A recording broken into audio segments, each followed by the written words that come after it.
marito, che si stava già spogliando, domandò: «Che succede? Che cos'hai?»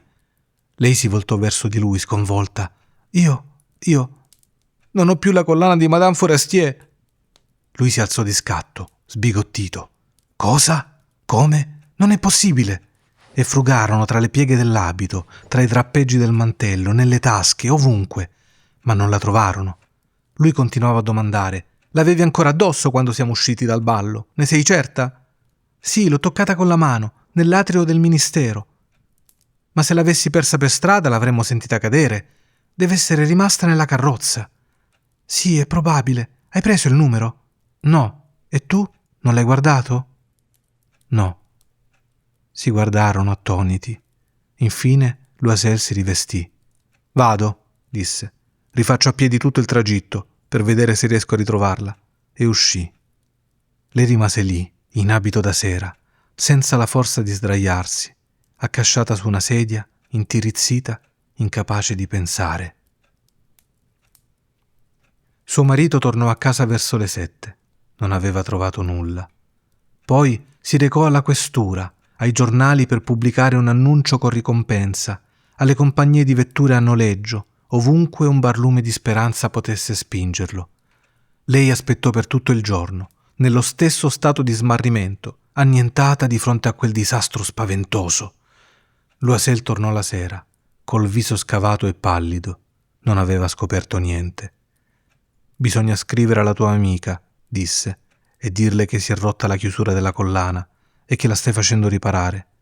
Così guadagniamo un po' di tempo». E lei scrisse, sotto dettatura. Dopo una settimana avevano ormai perso ogni speranza e Loisel, invecchiato di 5 anni in pochi giorni, dichiarò: «Dobbiamo prendere in considerazione la sostituzione di questo gioiello». Il giorno dopo presero la scatola che lo conteneva e si recarono dal gioielliere il cui nome era indicato all'interno. Lui consultò i suoi registri. «Non sono stato io, signora, a vendere questa collana. Probabilmente ho solo fornito l'astuccio». Allora cominciarono a girare di gioielliere in gioielliere, cercando una parure identica a quella perduta, affidandosi alla memoria, entrambi logorati dal dolore e dall'ansia. Alla fine, in una boutique del Palais Royal, trovarono una collana di diamanti che sembrava identica a quella smarrita. Costava 40.000 franchi. Erano disposti a lasciargliela per 36.000. Chiesero allora al gioielliere di non vendere la collana per 3 giorni e si accordarono sul fatto che questi l'avrebbe ripresa per 34.000 franchi se la prima fosse stata ritrovata entro la fine di febbraio. Loisel disponeva di 18.000 franchi ereditati da suo padre. Il resto avrebbe dovuto prenderlo in prestito. Cominciò così a chiedere 1.000 franchi a uno, 500 a un altro, 5 Luigi qui, 3 Luigi là. Firmò cambiali, contrasse debiti rovinosi, si rivolse agli usurai, a ogni genere di prestatore. Compromise tutto il resto della sua esistenza, rischiò la propria firma senza nemmeno sapere se avrebbe mai potuto tener fede agli impegni. Terrorizzato dall'angoscia del futuro, dalla miseria nera che incombeva su di lui, dalla prospettiva delle privazioni fisiche e delle torture morali che lo attendevano, andò a ritirare la nuova collana, depositando sul bancone del gioielliere 36.000 franchi. Quando Madame Loisel riportò la parure a Madame Forestier, quest'ultima le disse con tono infastidito: «Avresti dovuto restituirmela prima, avrei potuto averne bisogno». Non aprì nemmeno l'astuccio, cosa che Matilde temeva con tutto il cuore. Se si fosse accorta dello scambio, cosa avrebbe pensato? Non l'avrebbe forse presa per una ladra? Madame Loisel conobbe allora la vita orribile dei poveri.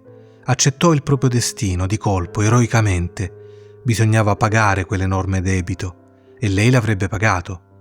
Licenziarono la domestica, cambiarono casa, andarono a vivere in una mansarda sotto i tetti.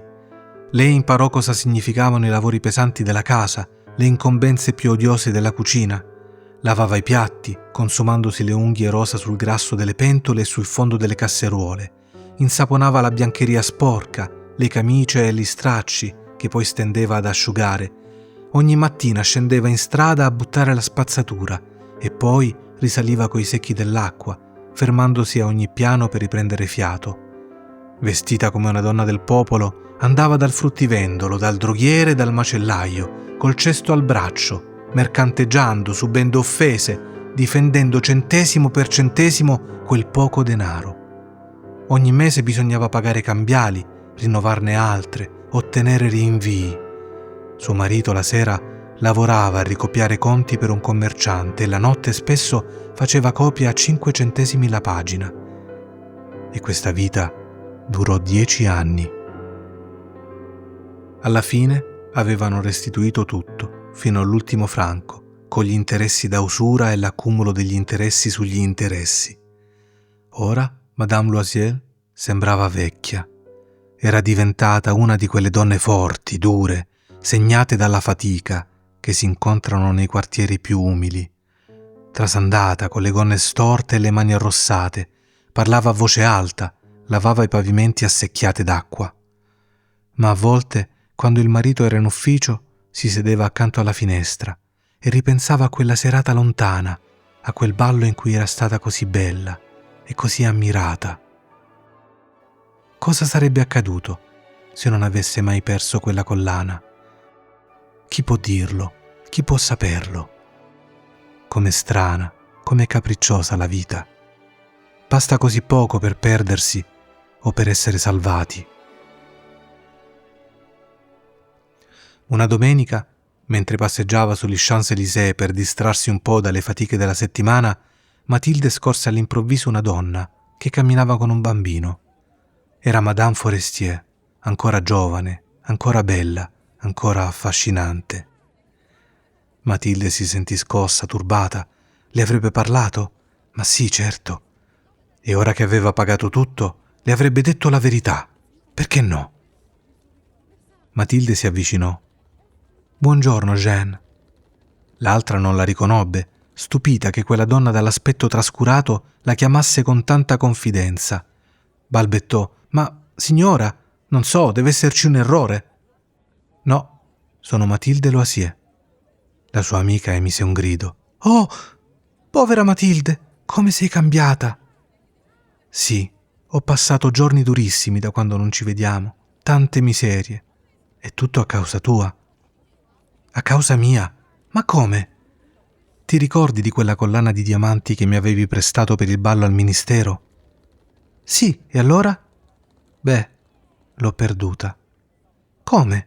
Ma se me l'hai restituita?» «Ti ho riportato un'altra collana, uguale in tutto, ed è da 10 anni che la stiamo pagando. Capisci bene che per noi, che non avevamo nulla, non è stato facile. Ma ormai è finita e ne sono davvero sollevata». Madame Forestier si era fermata di colpo. «Mi stai dicendo che hai comprato una collana di diamanti per sostituire la mia?» «Sì, non te ne sei accorta, vero? Erano proprio uguali». E sorrise, con un orgoglio ingenuo e amaro. Madame Forestier, profondamente commossa, le prese entrambe le mani. «Povera Mathilde, ma la mia era falsa. Valeva al massimo 500 franchi».